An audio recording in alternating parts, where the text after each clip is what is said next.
The construction is over. Yes, at Patterson Dodge Chrysler Jeep, all the work's been done. And we're ready for our grand reopening to coincide with the event of a lifetime. This could be your best time to buy a new car, truck, van, or SUV. Our selection is incredible. And with 0% financing available on all brand new 2008s, you can't go wrong. Don't miss our grand reopening sale. The event of a lifetime. The event of a lifetime. Only at Patterson Dodge Chrysler Jeep, 2900 Jacksboro Highway. And remember, before you buy, price it at Patterson. Now, KAUZ Channel 6 Sports with Andy Austin.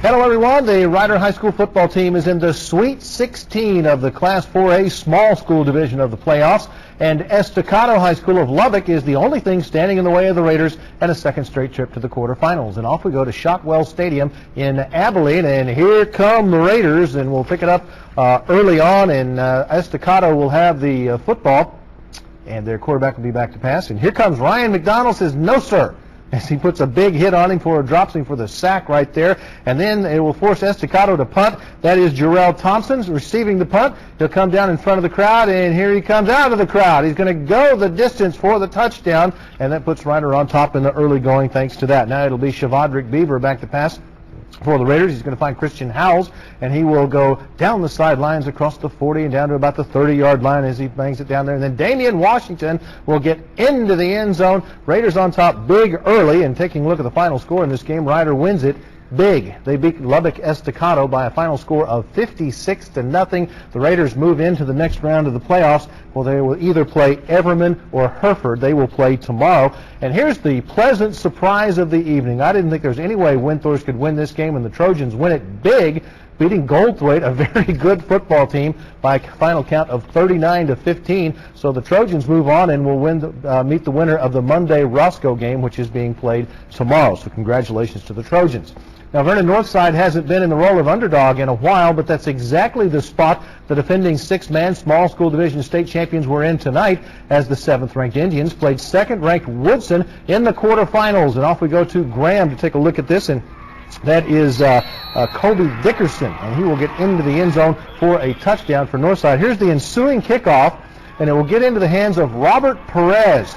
And Robert Perez kind of coming upfield, looking around, and now he sees the crease, turns it on, he's going to take it to the house. A long kickoff return for Robert Perez. It is a touchdown for Woodson in this six-man action. A little bit later on, it'll be Woodson with the ball once again.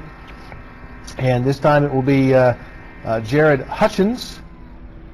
There's the snap, there's the pitch, and there's the ball to Hutchins. And Hutchins will go down the right sideline. He will score easily on the play right there. And then we've got one more highlight to look at, and it will be Jared Perez once again. And Perez will get the pitch, sweeping the right side, and he will dance into the end zone for it won't be a touchdown, but he breaks a whole bunch of tackles and then gets into the end zone. Nice run by Robert Perez. And taking a look at the score in this game, it's not over yet, but Woodson is leading at 83-60 with a couple of minutes remaining in this game. A typical six-man shootout in the playoffs. Woodson winning at 83-60. The game just about over. Here's what's happening tomorrow.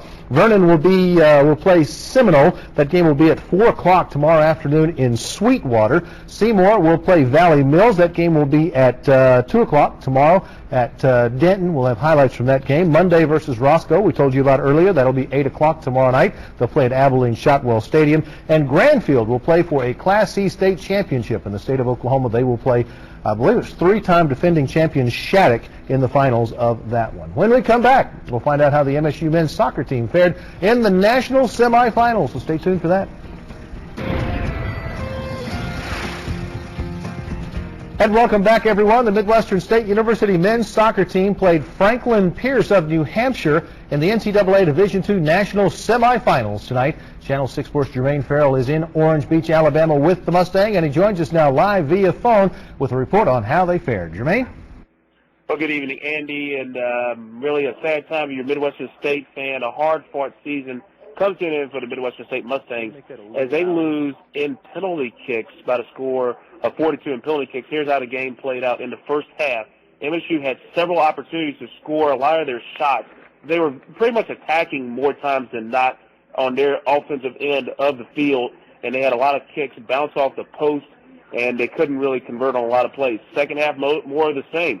A lot of times they moved up and down the field making plays, trying to get scores, but again, they were so close But then we talked with Coach Elder, and he said, over his time frame, he's had about a 500 record when it comes to penalty kicks. You remember a couple of weeks ago, they were very successful winning against Sonoma State with penalty kicks, but then it came down to penalty kicks, and Midwestern State made their first. Franklin Pierce missed their first one, and then they nailed 4 in a row. Midwestern State missed a couple here or there, and in the end, Midwestern State loses 4-2 in penalty kicks. But again, a great season for Midwestern State. They can build on this and move on to the next round. Reporting via phone from Orange Beach, Alabama, Jermaine Farrell, Channel 6 Sports. Thanks much, Jermaine. And here's how the scoreboard will look. It will officially go in the book as a 0-0 tie, but Franklin Pierce will advance on those penalty kicks. As Jermaine told you, the penalty kick count was 4-2. Congratulations to the Mustangs on a very fine season. They finished 18-3-2, and they should, it was a great year. It's the farthest they've ever gone in NCAA play, so congratulations to Doug Elder and his crew. Tonight's coverage of MSU men's soccer is brought to you by Champions Clinic, American National Bank, and Browning's Reliable Cars and Trucks. Let's take a look at some high school basketball scores from this evening. The Ryder High School teams were both in Lawton tonight to play Eisenhower, and it was a double-dip loss for the Raiders. The Lady Raiders lose to Lawton Eisenhower by a score of 49-31. The guys were actually only down 2 or 3 points before Lawton Eisenhower got away from them in the second half, and the guys lose their game by a final count of 53-35. Over at Wichita Falls High School, only the girls played tonight. They played Iowa Park. They win that by a score of 47-23. Leading scorer for Wichita Falls High School was Jeanette Marriott. She had 17 points in the game, and they continue to play well in the early going. Notre Dame High School was playing at the Byers basketball tournament. We don't have a score. We do know Notre Dame defeated Goldberg in girls play, so the Lady Knights moving on to the consolation championship game. On the boys side of things, Notre Dame lost to Bryson. The final count in that one was 51-38. Jonathan Line was the leading scorer for the Knights in that contest. Wichita Christian School on the road today. They played the Hill School in Fort Worth. The girls lost their game by a final count of 25-23. Have not heard from the guys tonight. They were also playing the Hill School, which is located in Fort Worth. A couple other notes to pass along to you this evening.